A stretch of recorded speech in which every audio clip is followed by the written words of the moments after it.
नमस्कार मित्रांनो, आज वाहेगाव येथे तब्बल 10 वर्षानंतर मी माझ्या या शाळेमध्ये आलो. तुम्ही बघू शकता पाठीमागं ही जी शाळा आहे, वाहेगावची सेंट मेरी शाळा.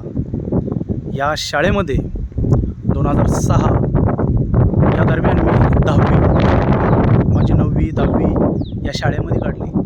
अक्षरशः इथं आल्यानंतर बालपण आठवलं आणि मनाला असं पुन्हा एकदा वाटलं की लहानपण दे रे देवा. हे बघा, ही जी शाळा आहे, या शाळेमध्ये इतक्या आठवणी आज इथे आल्यानंतर सगळ्या आठवणी ताज्या झाल्यात.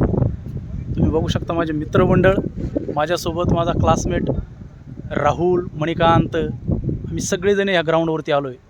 आणि आता पुन्हा एकदा मी माझ्या ह्या फेसबुक ID ला मी ह्या शाळेचा पूर्ण व्हिडिओ तयार करणार. ज्या ठिकाणी आम्ही बसत होतो, ज्या वर्गात आम्ही जात होतो, जिथे आम्ही पाणी प्यायला जायचो, तो पूर्ण व्हिडिओ आम्ही बनवणार. एक दिवस तरी या शाळेचा पूर्ण व्हिडिओ बनवून पुन्हा एकदा मी पोस्ट करणार. थँक्यू.